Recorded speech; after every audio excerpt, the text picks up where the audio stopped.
Okay, hey guys, it's me with the Switch unboxing, or not unboxing, review. We unboxed that it's been a month, jeez.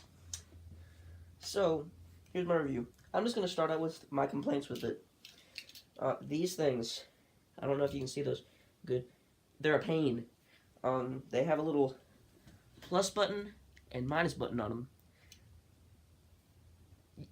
It should have been a different color or something, you can't tell. And like I did in my unboxing, I don't know if it was on camera, but I actually put one on backwards. I had it like this, and slid it on the wrong way, and it got stuck there for a little bit. These things are a pain. Once you get them on, it's great. It works fine, right? They work great. I love them. They make it easier for like sideways play here. Getting them off, it's a lot more difficult than any other piece of this technology here. I do not like these. I just don't like them. I haven't really used them. I used them for snipper clips at first and like Fast RMX whenever I was playing with one controller, but like now, I just got used to holding it like this and having it a little bit cramped. I was fine with that. These things should have been made specifically for one. There should have been one specifically for the right Joy-Con, one specifically for the left, so you couldn't get it messed up, right? That's just one complaint. Another complaint is the dock. The toaster, as many people have been calling it. Okay, so I'm just gonna go get something real quick. This is what many people have called the penny test, right? What you can do with this, you can put a penny in it, and it works fine. But the farther up you go, the more resistance you meet. That's how to tell if your dock is bent. I've done this. I don't know if this is personal error, but my dock is bent. I will definitely be sending this in soon to get it fixed somehow. Here. Another thing I'll be sending in is my Joy-Con controllers. I've had issues specifically with my left one just disconnecting. Now, my TV is pretty far away from my couch, but there have been many people who have sent this in, got it fixed, and just had less of a battery life. I'm fine with that. These seem to stay 80% or more at all times. So I'll be sending these in and this dock in to be fixed. Those are just some of my complaints with it. It's not perfect. Another thing, the kickstand. I like it, but it is really flimsy. Like a lot of people said, you just pop it right off, and I feel like it's not gonna stay. It's not gonna be able to pop back in forever. Yeah, give me a second. There we go. Another thing that I really don't like. The Switch game cartridge, right? Take it out.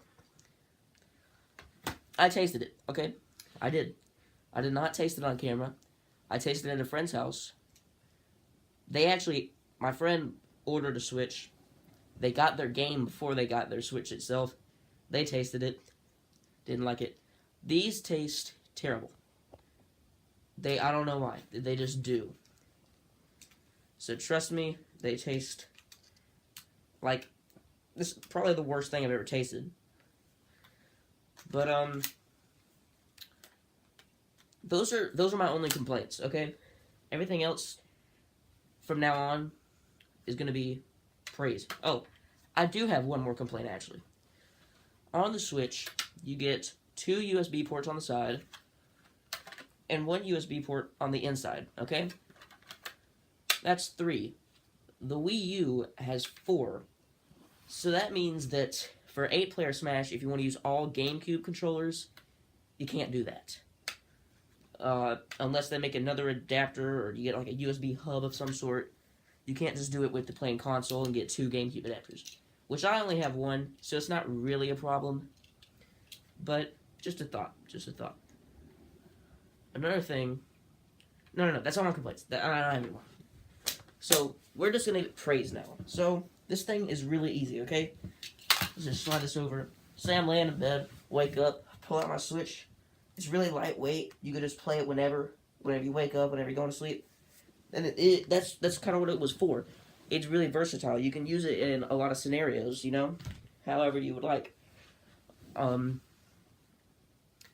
This thing has apparently such good gyro controls that in World of Goo you can use it as a pointer. There's no pointer, there's no motion sensor or sensor bar from the Wii, but you can still play a game like that, which means Wii and Wii U ports are definitely possible now. This thing has a lot of potential, but that's all it is right now. I feel like I have 3 games. I have Zelda, Fast RMX, and Snipperclips. That's 3. But I feel like I only been playing Zelda on it, because Zelda's a great game and all, but I really feel like it's just a Zelda machine at this point. We can change that. We need more games. We need Virtual Console. I have Mario Kart 8 Deluxe pre-ordered, but for the first 2 months of its life, it's just Zelda machine. And I feel like that was its only problem. I feel like they could have pushed ARMS up a little bit and had Mario Kart release at launch, because they're not adding anything else to that game. I think it's been done for a while now. It's just a thought that they could have released that earlier. But, yeah. It's just been a Zelda machine, which I like, but this thing has a ton of potential. Okay? The multiplayer with the sideways controllers, I see this as an SNES controller, right? You got your start, select, your shoulder buttons. Not really a D-pad, but close enough. And your 4 main buttons, right? This is going to be so great for NES and SNES Virtual Console multiplayer games, You pull out, you buy Mario 3, you just pull off each controller, and you and a friend can enjoy that game, okay? There's so much potential for it. And I feel like that was his problem, is that it's not that it's a bad console, it's just it doesn't have enough.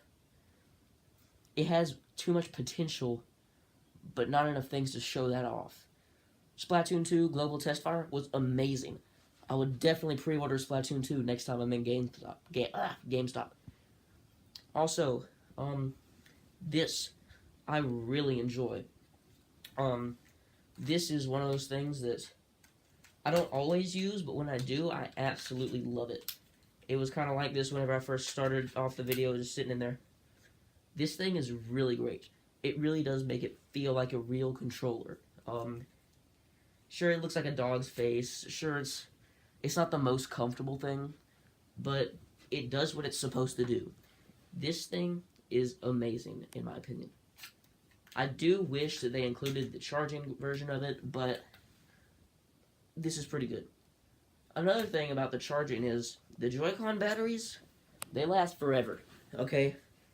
As long as whenever you're done playing, you put this on the dock with the Switch in it, it's going to be charged like 24/7. I have never ran out of batteries on my Joy-Con. So yeah. One last thing before I end this off. My Switch has froze once. And I didn't know what to do about it. So if your Switch happens to freeze, there's an easy fix for it, okay? On the top, you see the volume buttons and the power button, alright? You want to hold all 3 down at the same time, and that's how you fix your Switch, okay? I'm just going to hold these down, and if it's frozen, it'll fix it. If not, it'll just bring up the power options, I guess. I don't know. Mine was frozen. I held those 3 down. It reset the whole console. It was an easy fix. I just think that's something you should know. It's not explicitly said anywhere. Like, my power button was not working. Sleep mode was not available. So, yeah. Those are my only complaints. Everything else about this console is great. It has a lot of potential, like I've said a lot this video. But, that's good. That's good. I'm hyped for Splatoon 2, for Odyssey, Mario Kart 8. I'm hyped for all these games. We just need more of them. And that's what will make this a great console. So, yeah. Peace.